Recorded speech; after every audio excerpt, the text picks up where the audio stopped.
Votre attention s'il vous plaît. Cet élément est en français. Contactez-nous pour savoir s'il est aussi disponible en la langue de votre préférence. Veuillez aussi noter qu'il est en audio uniquement, dépourvu de ce fait d'image originaire. À présent, nous vous convions à suivre, depuis christequality.com et évangile-éternel.com, la rubrique Bible mot à mot, ou l'explication prophétique de toute la Bible, livre par livre, chapitre par chapitre, verset par verset, mot à mot. Elle est présentée aujourd'hui par L'homme de Dieu, le bien-aimé, le docteur Télémou Bouyeyi. Recherchez-vous les enseignements du docteur Télémou Bouyeyi? Allez sur christequality.com/télémoubouyeyi.html. Les enseignements sont disponibles en texte, audio et vidéo.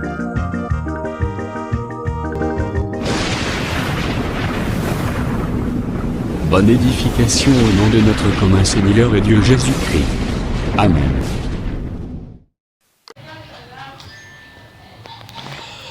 Alors bonjour, nous voulons introduire sur le livre d'Apocalypse qui a 22 chapitres et nous allons parler de tous ces 22 chapitres verset par verset par la grâce du Seigneur. Le livre d'Apocalypse, c'est un livre symbolique là où Dieu montre à Jean plusieurs visions. Parce que l'introduction même du livre, dans son premier verset, l'Écriture dit la révélation de Jésus-Christ que Dieu lui a donnée. C'est la révélation de Jésus. Cette révélation s'est faite par des symboles, des choses qui ont été et qui viendront. C'est justement ce livre d'Apocalypse parle déjà. C'est un langage symbolique, c'est-à-dire Dieu a utilisé qu'une série de visions que Jean était en train de voir. La vision, c'est un langage imagé. C'est un langage énigmatique où quelqu'un peut voir une représentation. Par exemple, il voit un cheval, or en réalité, ce n'est pas un cheval. Je vous donne l'exemple de Daniel chapitre 8. Daniel voit un bouc et un bélier en train de se battre. Mais quand Dieu veut expliquer, les boucs et les béliers expliquent que ce sont les deux royaumes. Le Mède et Perse, qui constituent un seul royaume, et la Grèce. Mais dans la vision, Jean a vu deux animaux en train de se battre. Un bouc et un bélier. Et je me suis trompé, c'est pas Jean, c'est Daniel qui avait vu ça. Souvenez-vous aussi du songe de Pharaon. Il a vu 7 vaches grasses qui ont été dévorées par 7 vaches maigres. Les 7 vaches grasses parlaient de l'abondance pendant 7 années. Le chiffre 7 parlait des années. Voilà. Donc, c'est un peu dans ce sens-là qu'on est en train de voir des choses.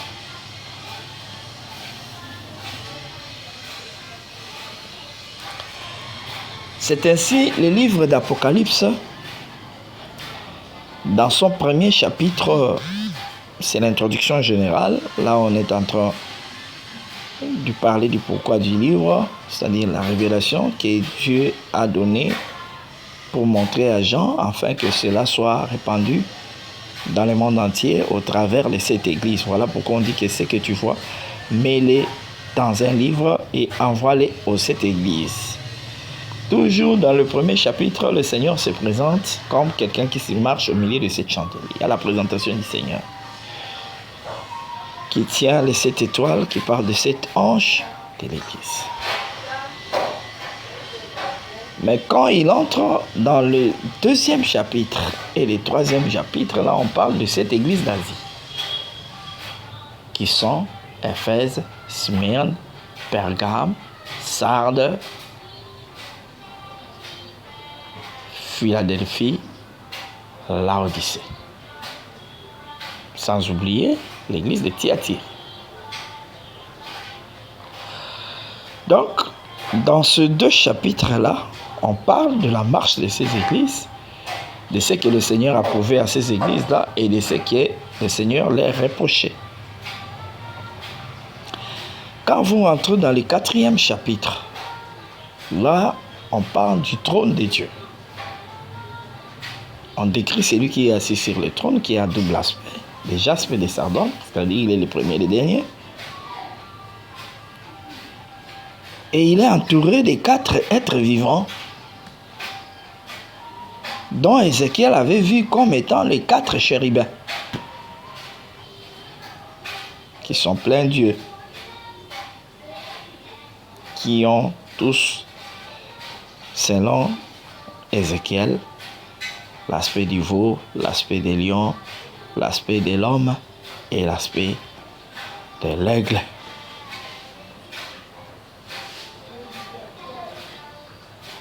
Et l'on présente comment on est en train d'adorer le Seigneur. Et l'existence de l'arc-en-ciel qui entoure ce trône-là et de la mer de verre, c'est-à-dire il faut passer par la mer pour accéder au trône, donc il faut être lavé. Le 5e chapitre, parce que les deux chapitres 4 et 5 parlent du trône, mais le 5e nous montre comment le Seigneur devait se présenter comme agneau pour sauver, parce qu'il y a eu une question qui a été posée, qui est dit d'ouvrir les livres et d'en rompre les sceaux. Ces livres-là parlent du plan de la rédemption, du programme de la rédemption. Parce qu'un livre parle de beaucoup de choses. Je sais que nous y reviendrons avec détail. Il y a les livres de la postérité d'Adam. Bon, un livre peut parler de la généalogie. Là, je suis dans Genèse chapitre 5. Il y a les livres qui parlent des actes de la personne, des actes des rois. Les actes des rois d'Israël étaient tous écrits dans les livres. Que ce soit les actes des rois d'Israël ou bien les actes des rois de Juda. Tu vois. On peut parler du livre qui contient des souvenirs, des livres de souvenirs, des bonnes œuvres, des choses que l'homme a commises et a fait comme bonne œuvre. C'est aussi un livre. Et il y a les livres de vie qui contiennent les noms des fils du royaume, ceux qui sont destinés à la vie éternelle. Il y a les livres de la loi. La loi du Seigneur, c'est tout un livre aussi. La parole de Dieu, c'est un livre. Voilà pourquoi tu verras dans l'Apocalypse, dans le 10e chapitre, on parle d'un ange qui descend du ciel, mais qui tient les livres entre ses mains, dont Jean devait manger et prophétiser ensuite. Et cela nous rappelle aussi les livres que Ézéchiel avait mangés avant qu'il commence à prophétiser.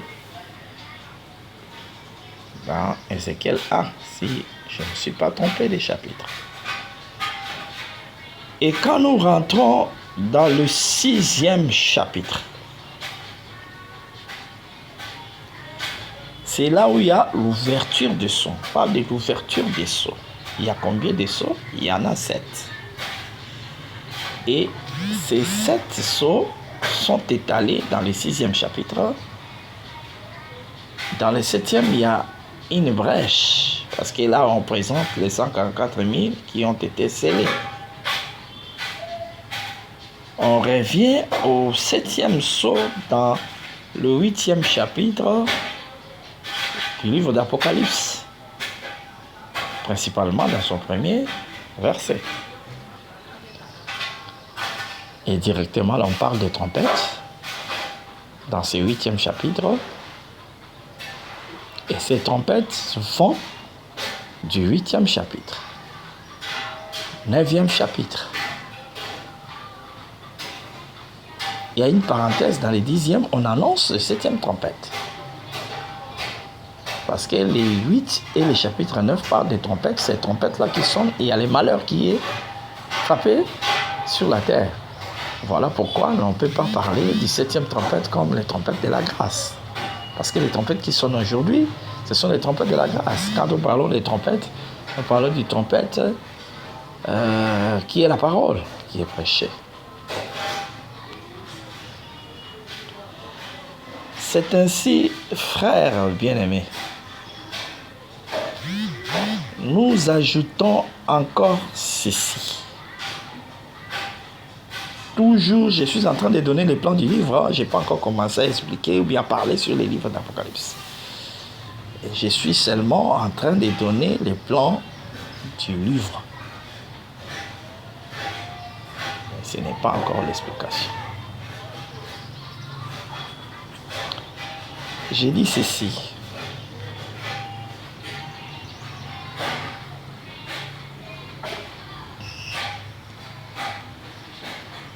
Dans le 10e chapitre, l'on parle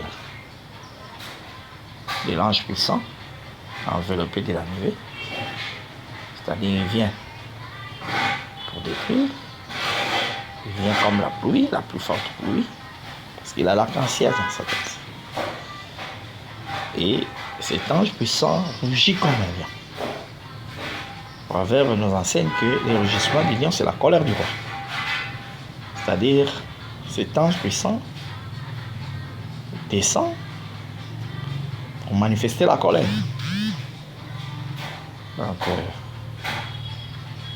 c'est de cette manière-là que nous comprenons l'ange puissant. Et nous allons l'identifier parce que cet ange puissant, c'est le Seigneur lui-même. Mais pourquoi il prend cette forme-là? On va l'identifier. Pourquoi nous disons que c'est le Seigneur lui-même? Parce que si on compare un peu le visage de cet ange-là, ainsi que ses pieds, ça ressemble, son visage ressemble de Jésus-Christ qui est décrit dans Apocalypse chapitre 1er. Un visage qui est comme le soleil. Ses pieds, c'était des colonnes de feu, ça nous rappelle Exode 15, 16. Hein, la marche d'Israël, la colonne de feu était devant eux, l'Éternel marchait devant eux, sous la forme de la colonne de feu. Et quand il marche, c'est-à-dire il présente ses pieds. Donc, la colonne de feu, en réalité, c'était les pieds du Seigneur qui guidait Israël. Ça, c'est 2. Et nous ajoutons ceci.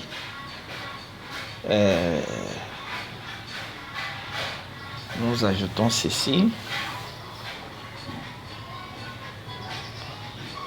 Que l'Apocalypse 11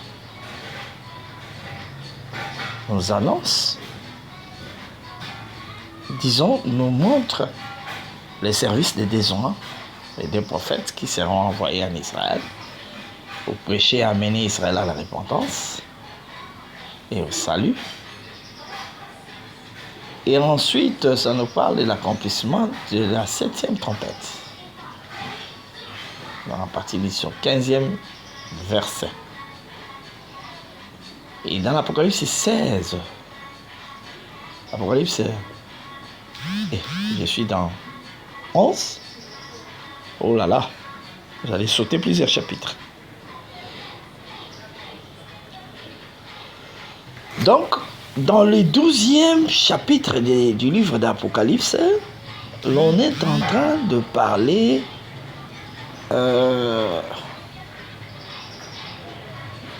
de la femme qui est enveloppée du soleil. Et du dragon qui les poursuit pour essayer de dévorer son enfant. Parce que les dragons, en réalité, n'ont pas de problème avec cette femme-là, mais un problème avec l'enfant lorsqu'il perd l'enfant, c'est Adam qui s'attaque à la femme. Et cette vision parle de beaucoup de choses. Cette femme est présentée comme l'Église et elle sera présentée comme Israël aussi. Dans l'Apocalypse chapitre 13 et 17, l'on parle de la bête, de l'Antichrist. Dans ces deux chapitres-là, on parle de la bête, de l'Antichrist et du règne de la bête. Comment est-ce qu'il va régner et comment est-ce qu'il va dominer la terre, comment est-ce qu'il va persécuter tous ses opposants. Et j'ai dit 13 et 17 parce que 17 c'est la continuité des 13, ça nous donne les détails de cette bête-là. On est en train d'expliquer ses têtes et ses cornes parce que c'est une bête qui a 10 cornes et 7 têtes. Et dans l'Apocalypse 14, on nous parle encore de 144 000 qui seront avec l'agneau, ainsi que de la moisson et de la vengeance et vendange, c'est-à-dire de la colère du Seigneur. Dans l'Apocalypse chapitre 15, on nous présente les 7 coupes de la colère et qui seront versées sur la terre, sur les habitants de la terre, les incrédules, ainsi que le royaume de l'Antichrist.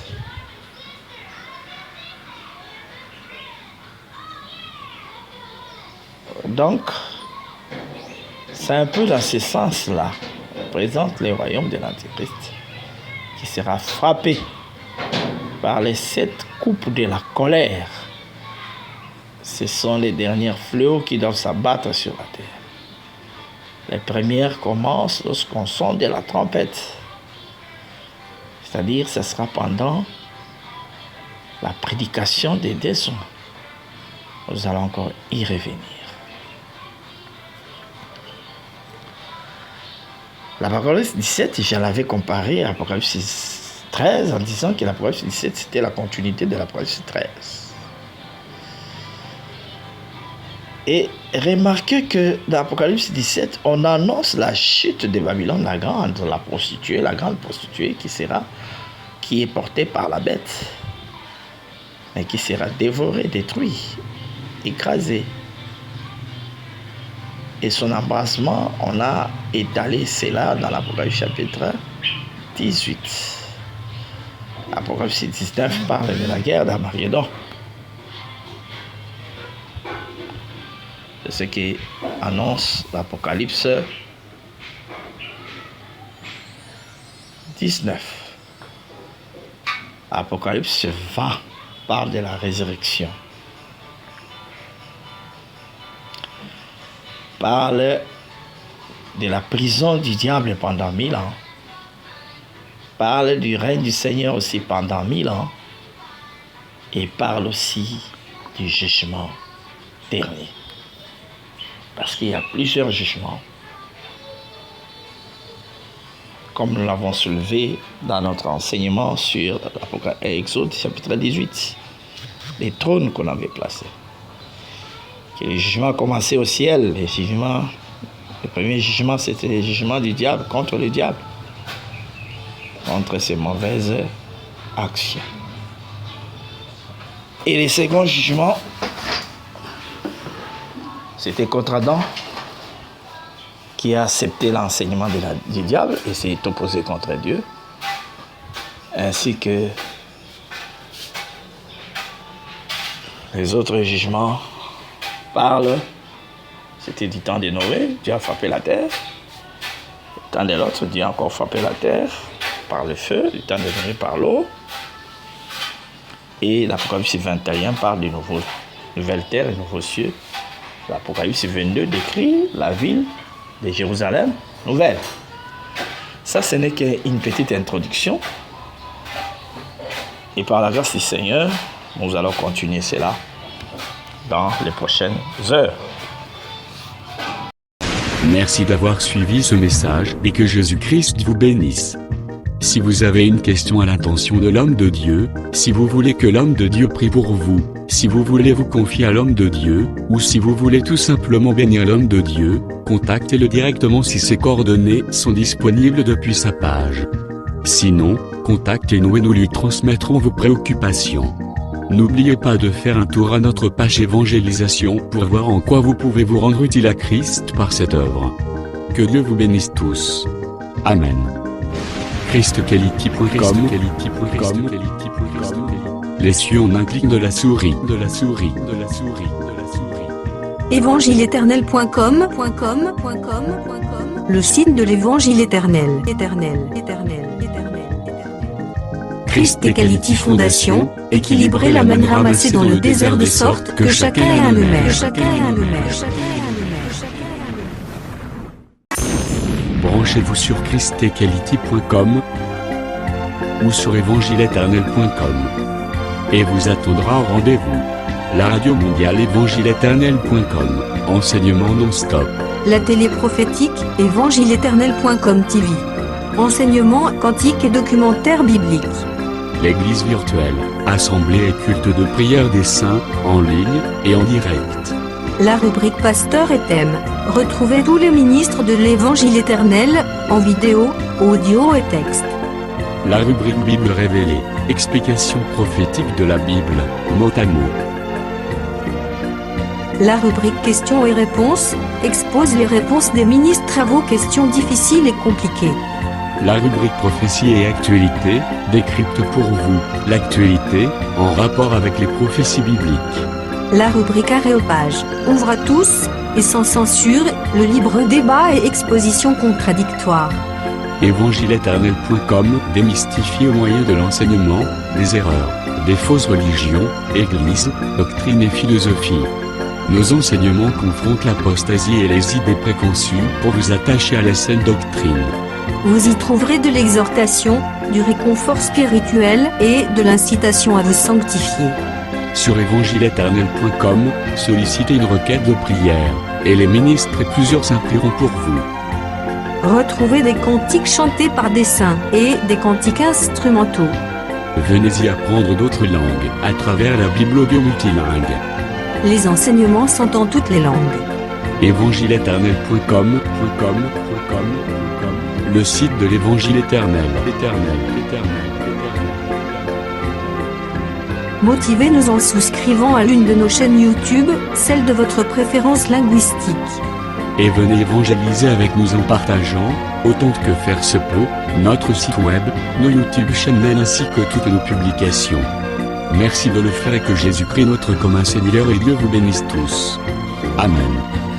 ChristEquality.com. Les cieux sont à la portée de votre main, juste par un simple clic de la souris. Christ Equality Fondation, équilibrer la manne ramassée dans le désert de sorte que chacun ait un maire.